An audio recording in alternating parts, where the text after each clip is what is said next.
And now it is my grand pleasure to introduce the other sponsor for today, the sponsor for this particular brown bag lunch. He doesn't need any introduction because it is the Honorable Judge Edward J. Elam, Judge Eddie.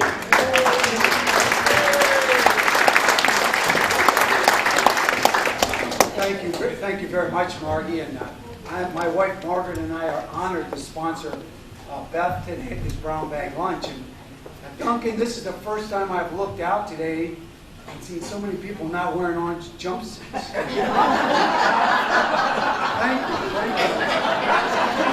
This is good. I don't see this kind of audience every day when I look out in my courtroom. There's no handcuffs, no tattoos. Museum for everybody now, so yeah, I don't see any tattoos or earrings, all kinds of things.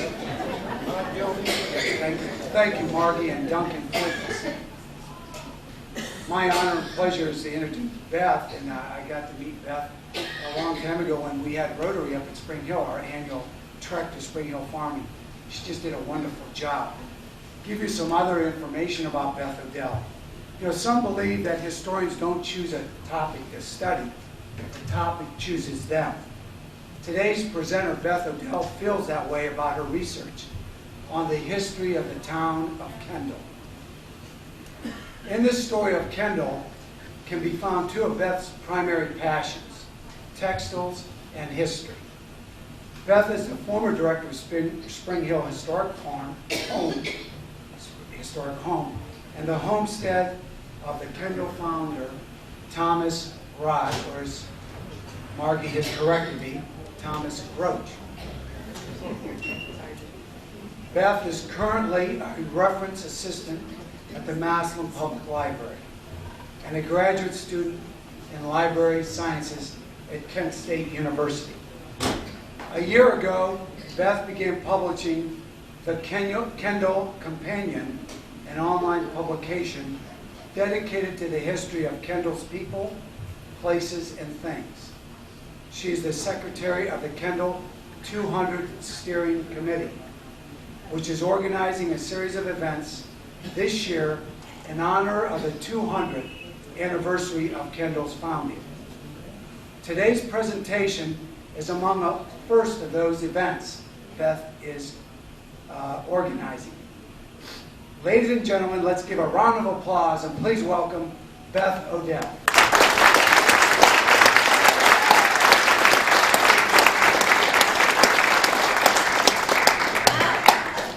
Thank you very much. It's thrilling to be here and extremely nervous.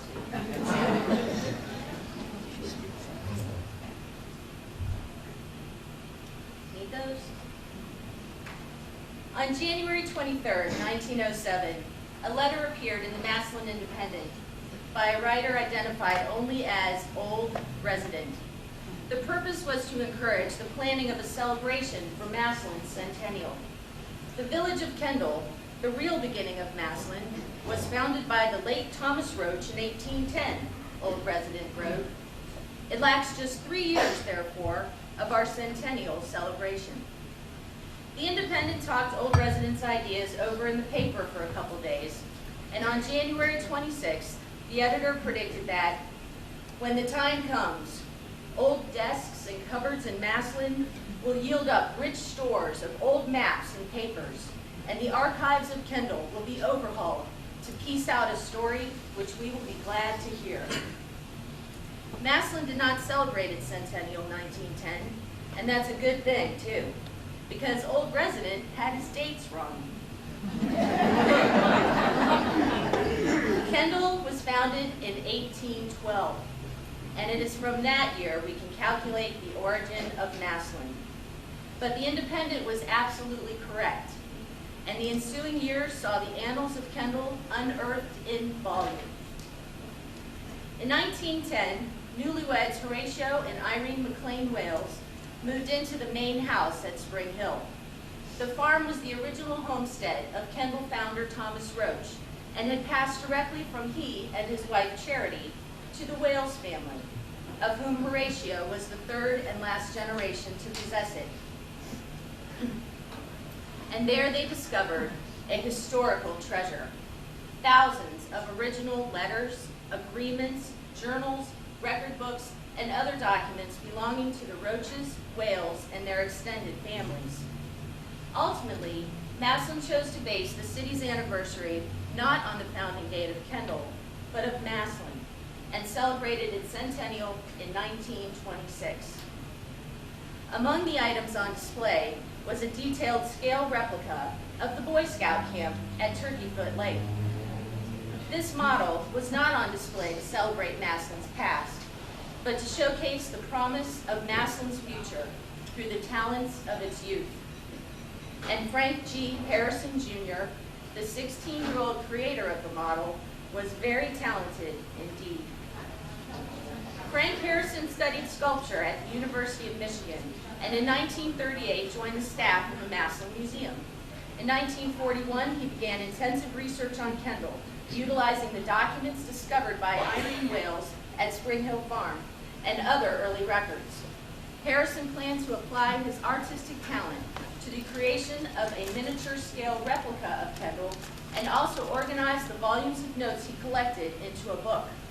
But Harrison's wonderful projects, so well begun, were prevented by tragedy.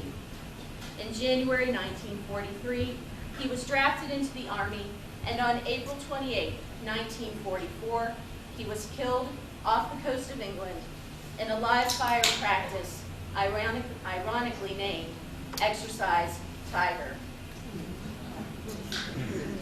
2 months after Harrison's death, Ethel Conrad graduated from Oberlin College.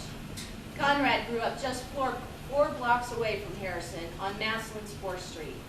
In 1939, while a student in high school, Conrad was directed by Harrison in a play, and their two families were both active members of St. Timothy's Episcopal Church.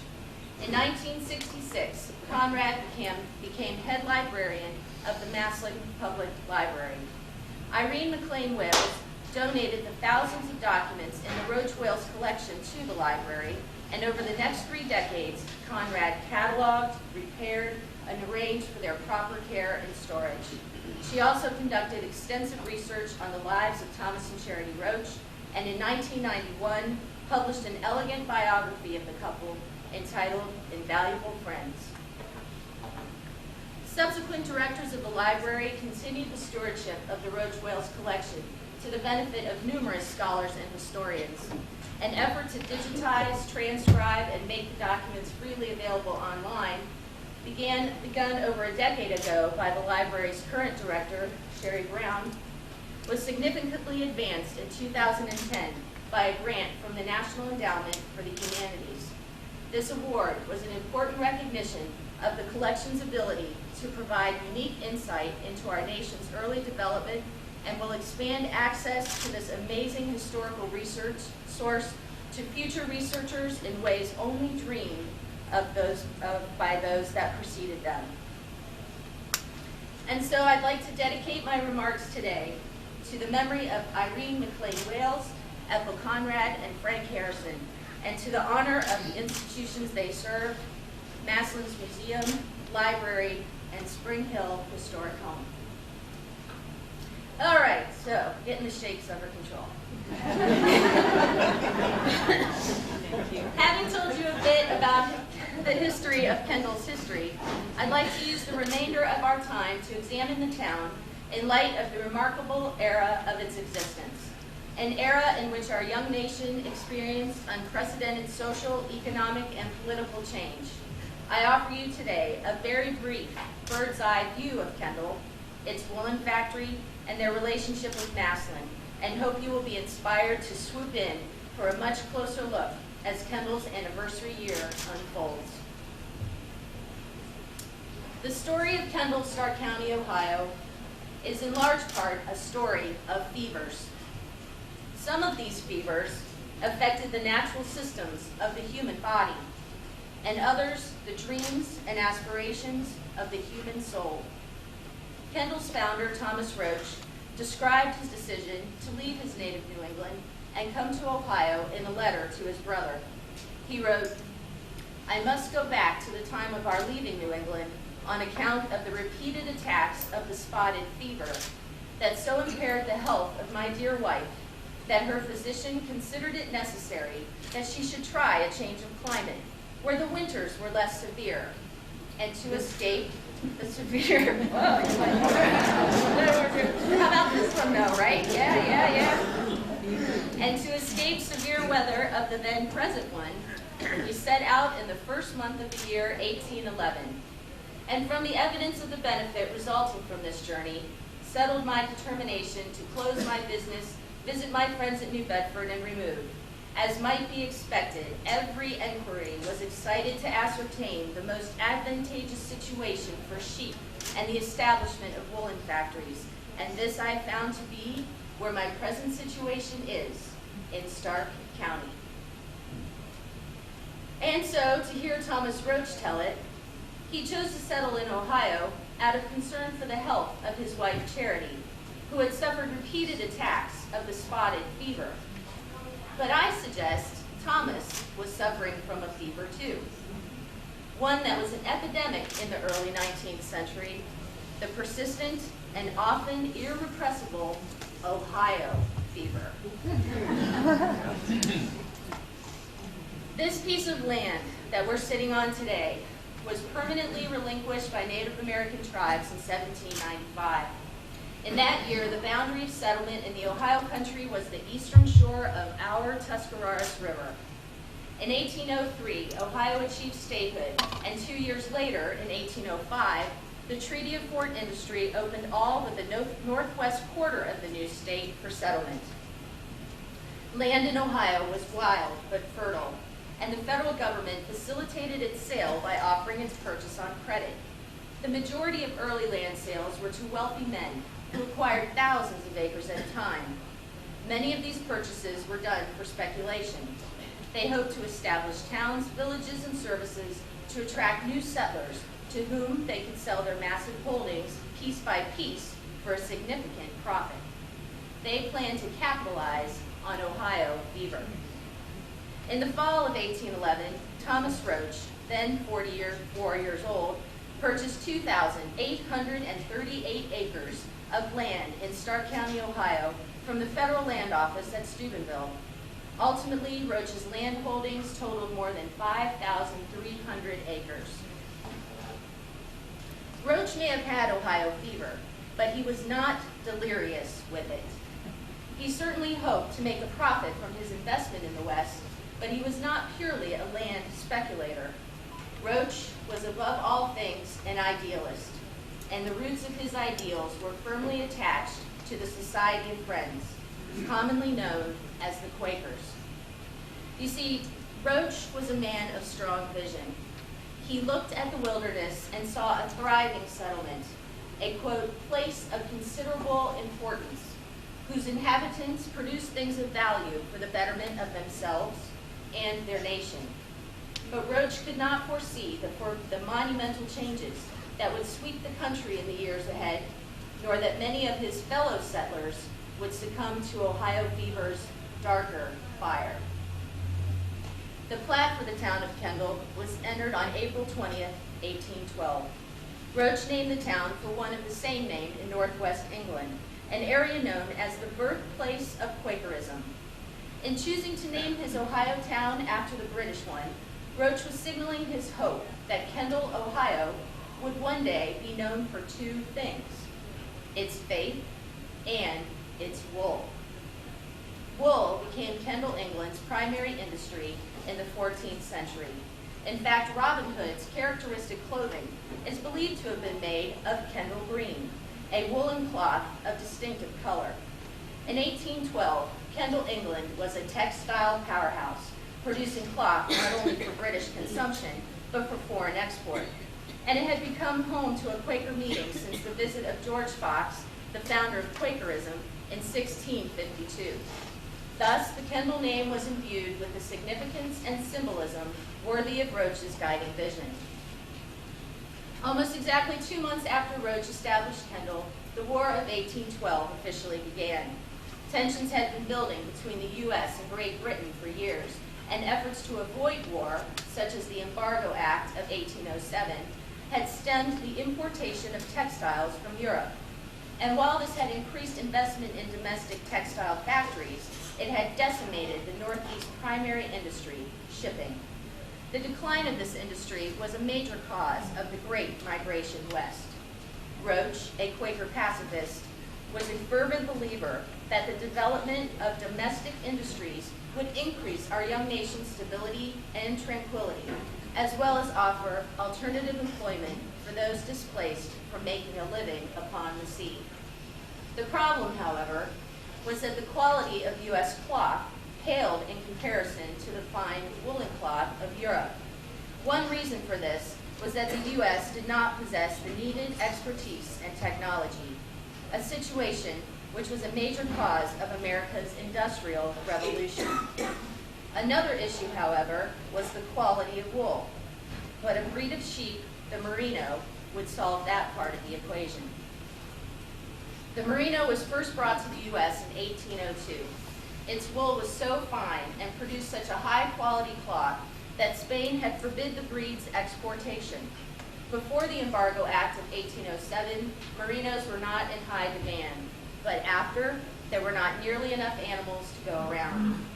This resulted in a speculative fever, known at the time as Merino mania. Thomas Roach got in on the ground floor of the Merino craze and did very well. In addition to acquiring a flock of Merinos, between 1808 and 1811, he acquired the facilities and machinery necessary to turn raw wool into finished cloth. Roach brought his large Merino flock and his belief in the positive power of domestic industry with him to Ohio. The events leading up to the war greatly influenced Roach's vision for Kendal, but the impact of the war itself directed the town's character and fate in an entirely different direction. Many New Englanders of average means could not raise the money for a move to Ohio because there was no market for their land in the East. Others were discouraged by the often exaggerated claims of brutal raids on frontier settlements by Britain's Native American allies. The evidence suggests that Roach expected a flood of his new fellow New Englanders to his settlement once it was established. But the war had a significant cooling effect on Ohio fever during Kendal's critical first years, and relatively few families made the move until peace was restored. In October 1812, while General Elijah Wadsworth's army was camped between Canton and Kendal, brothers-in-law Thomas Coffin and Mayhew Folger were purchasing several tracts of land adjoining Roach's. Acting in partnership, they also purchased lots in the town of Kendal itself and planned to open a store and take up 3 mill suites along Sippo for a cut nail factory, powder mill, and sawmill. They were both descendants of the original proprietors of the island of Nantucket, birthright Quakers, and former ship captains whose maritime exploits are worthy of a lecture of their own. Coffin, 46, had left the sea in 1800 and for 12 years had operated successful businesses in Boston and Philadelphia. Folger, 38, the younger of the two, had been on land for 3 years and wanted to leave the gloomy business climate in Nantucket for better prospects out west. Both had large families who would greatly increase Kendal's population by their presence alone. The Coffins and Folgers were ideal examples of the types of families Roach wanted to settle in Kendal, and he was so encouraged by their plans to join him that he used that fact as a selling point in his argument to win a post office. But only the Folgers successfully made the move to Kendal. A partner's business failure kept Thomas Coffin in Pennsylvania, where he died in February 1815 of typhoid fever. It is interesting to note that one of our nation's most influential early activists for women's rights and the abolition of slavery was Thomas Coffin's daughter, Lucretia Coffin Mott. She and her husband James had also planned to make the move to Kendal with the Coffins, but decided upon New York instead. Despite the war and the significant decrease in migration it caused, by March 1813, nearly half of Kendal's 100 lots had been sold. The town contained 7 frame houses and a store, and 3 sawmills were under construction along Sippo Creek. In September 1813, Commander Oliver Hazard Perry declared, "We have met the enemy and they are ours," at the Battle of Lake Erie. And a month later, the settlers' fear of native attacks were greatly reduced by the death of the legendary warrior Tecumseh. During the fall of 1813, more settlers began trickling into Kendal, some to stay, such as the Folgers, and some to size it up in comparison with the many other budding frontier settlements. One of these was James Duncan, a handsome 24-year-old son of a prominent New Hampshire merchant who in 1826 would found a town by the name of Massillon. In 1814, James Duncan entered into a partnership for a flock of merino sheep on a farm they named Estremadura, after a region in Spain famous for the breed. This farm was located south of Kendal, part of which was land later occupied by the Massillon State Hospital. The partnership was formed to capitalize on Roach's plans for the Kendal woolen factory, the continuing merino mania, also called the fine wool fever, and Ohio laws that provided tax exemptions for wool and woolen goods.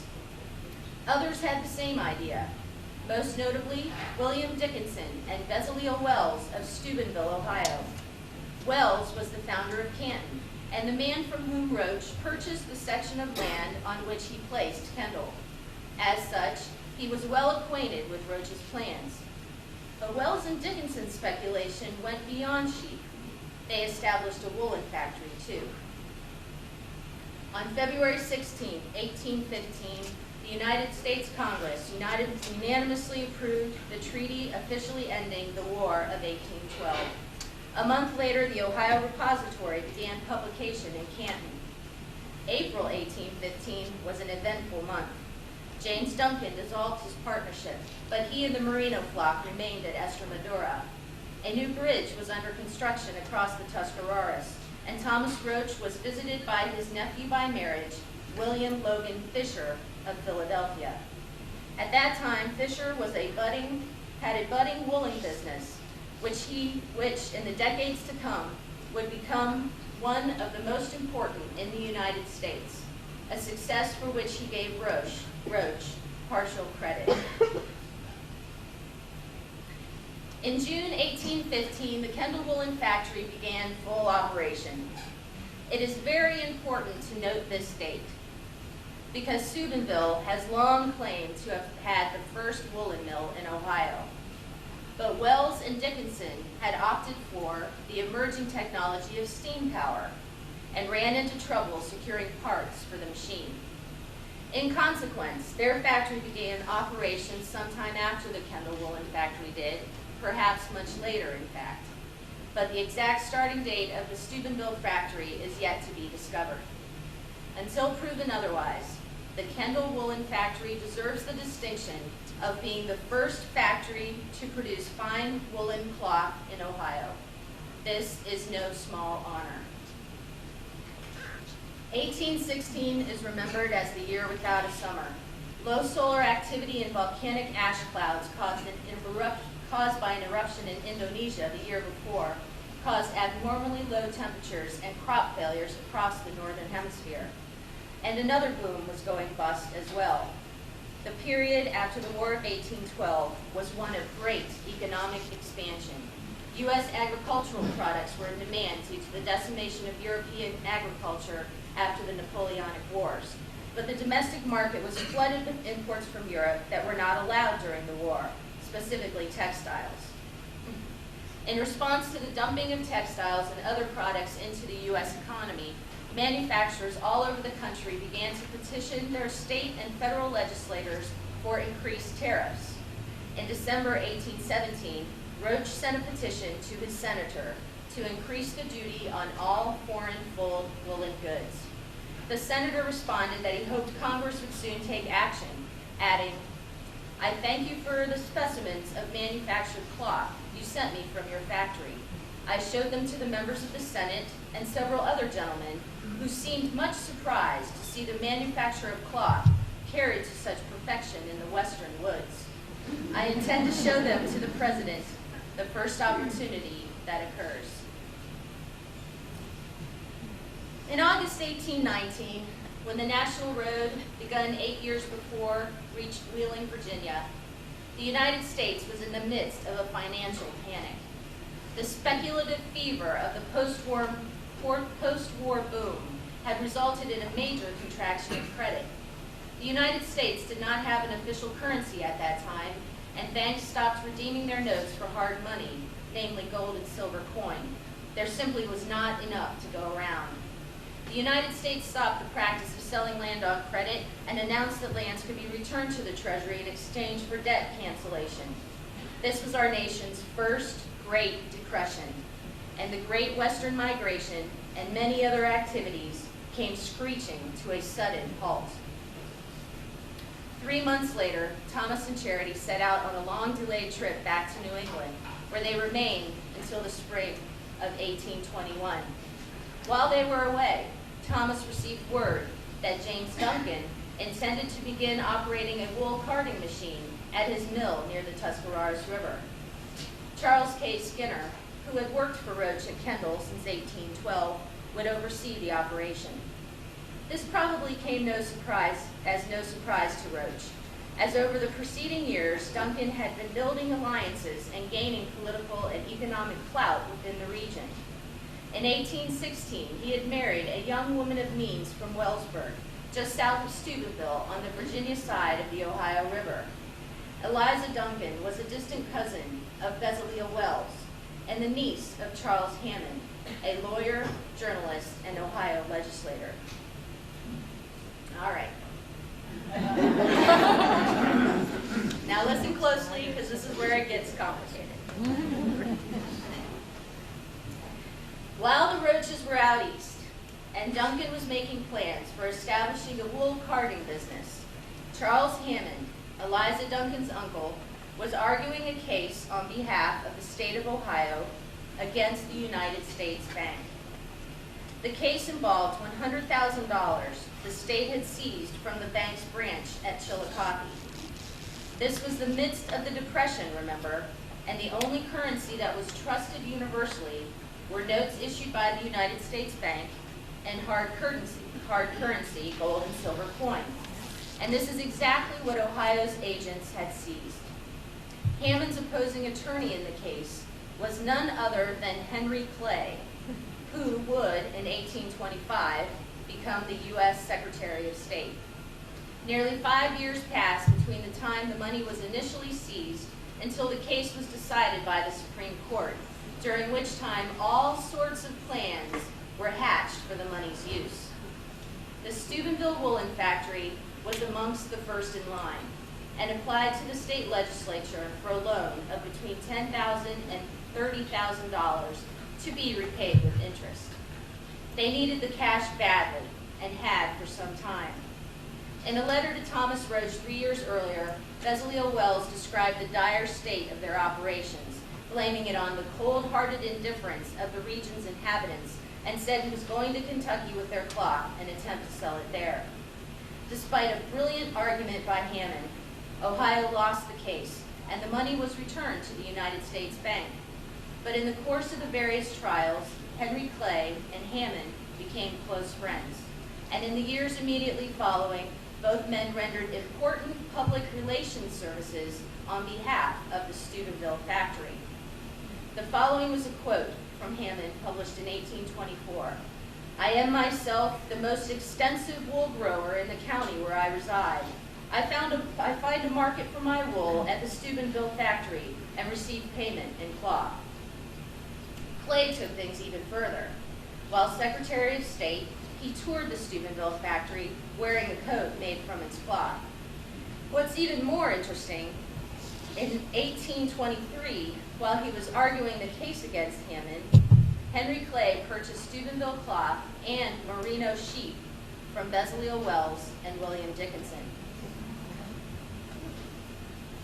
In March 1821, James Duncan sold Estremadura and other properties to William Dickinson, 2,240 acres in all, for the consideration of $1.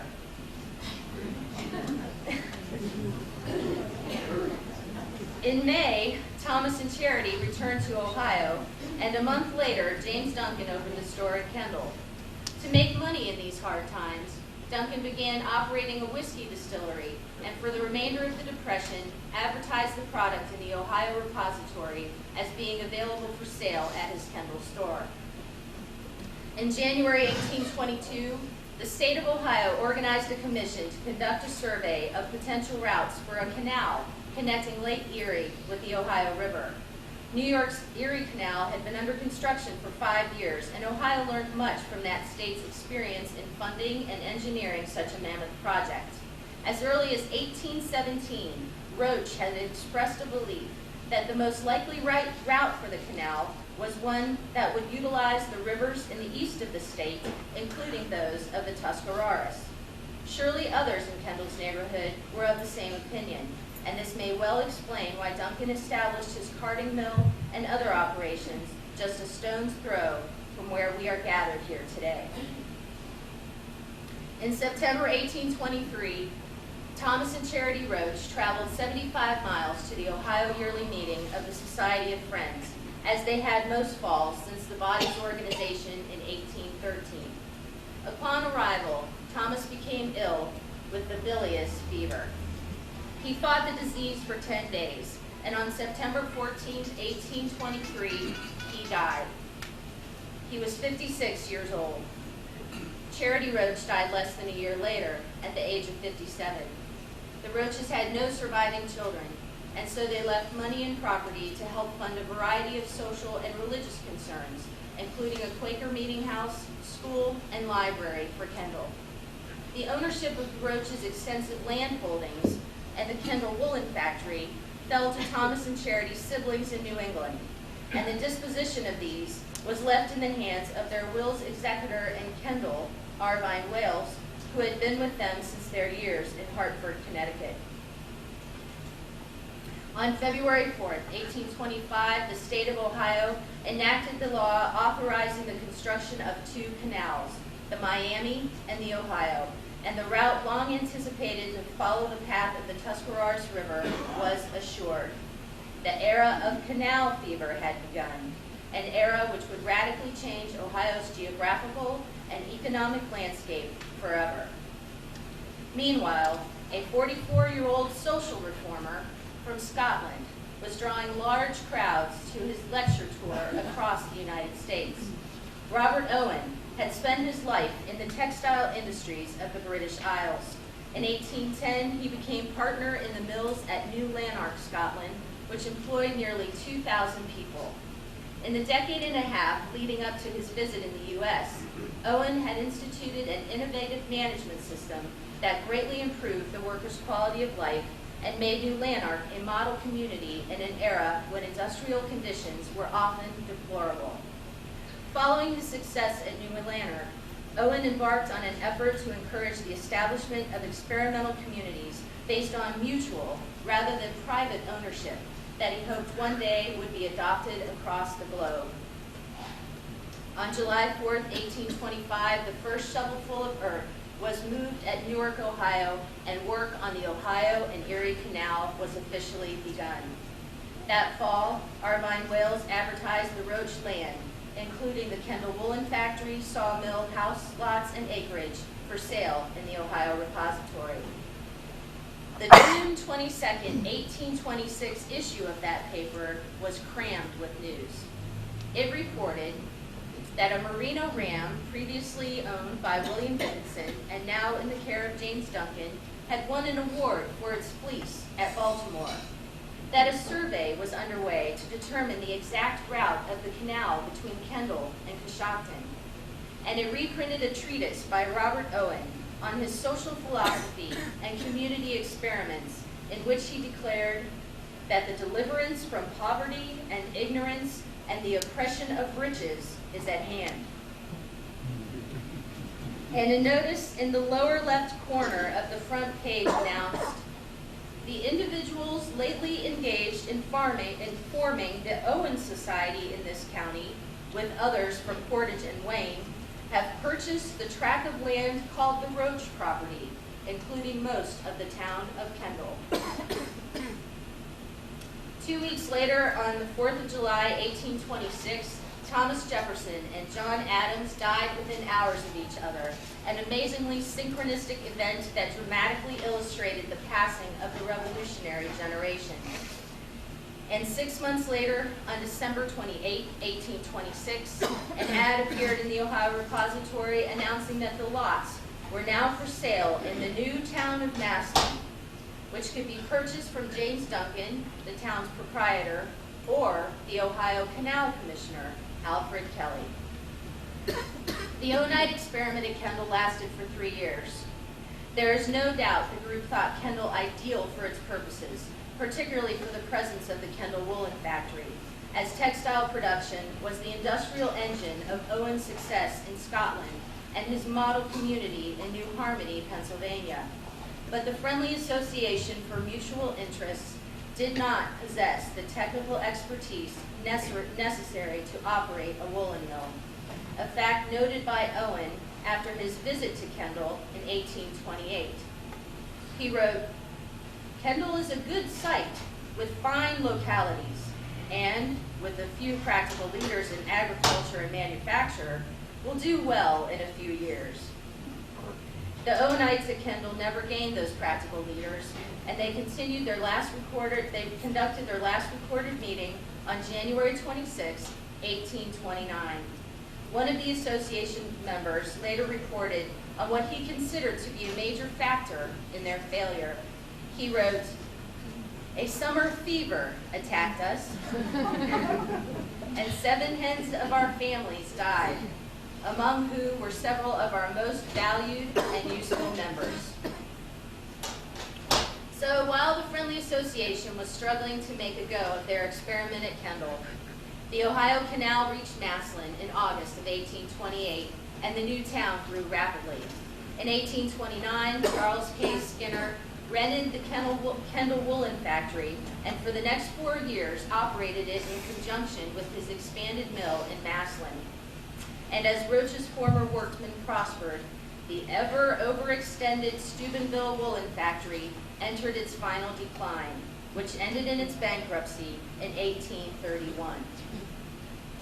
In 1833, as a major cholera epidemic swept the globe, the Ohio and Erie Canal was completed, and the agricultural products of the fertile former western frontier began to flow into new markets. In December of that year, James Mott, who had once planned to be Kendal's first postmaster, and his wife, Lucretia Coffin Mott, became founding members of the Anti-Slavery Society at Philadelphia. And less than 2 years after that, in October 1815, Charles Skinner, James Duncan's son-in-law, Pumpkin Wheeler, and others held what the repository called a great anti-abolition meeting, at which they, quote, "unequivocally condemn the headlong and pernicious measures of the Northern abolitionists and pledge ourselves heartily to oppose them." In 1837 and 1839, 2 great bank panics occurred, which plunged the nation again into a major economic depression. This one lasted until 1843 and forced many into bankruptcy, including Massillon's founder, James Duncan. In 1844, the Massillon Rolling Mill Company, in which Duncan had once been a partner, built a dam at what is now 12th Street and Jackson Avenue, creating a reservoir which covered over 600 acres of land. Farmers in the areas nearby blamed the artificial lake for widespread sickness, and in 1847, a meeting was held to discuss the issue, after which the repository issued an editorial that warned, "Something must be done to abate the nuisance amicably, or we apprehend it will be done by violence." On February 22, 1848, sometime after midnight, the dam was destroyed by a saboteur, and a wall of water rushed down Sippo Creek, past Kendal, and into Massillon. No lives were lost, but the torrent of water and ensuing flood caused enormous damage, which included Charles K. Skinner's woolen mill. One wall of his factory collapsed, and his machinery was swept away. I cannot help but wonder if that flood, deliberately caused to abate a persistent fever, also swept away what remained of the Kendal woolen factory along the back banks of Sippo Creek. Perhaps it did. Less than 2 weeks after Thomas Roach had made his entry at the land office for the parcel on which he would establish Kendal, a fellow Quaker from the Steubenville area wrote to him what is in hindsight a most prophetic letter. Howard Horton, an employee of the land office who had been living in Ohio since 1800, warned Roach that the land to the south and the west of Canton was prone to cause sickness and death from ague, a type of malarial fever. He said that when settlers had laid out their all in the purchase and improvement of such lands, they felt bound to remain on them. Horton warned Roach that if he should become so seasoned to the country as to enjoy tolerable health, he would continue to be destitute of that kind of society which was desirable to him. In 1853, the town of Kendal, Stark County, Ohio, became part of the incorporated village of Massillon. May it ever be discovered and never be forgotten. Thank you very much.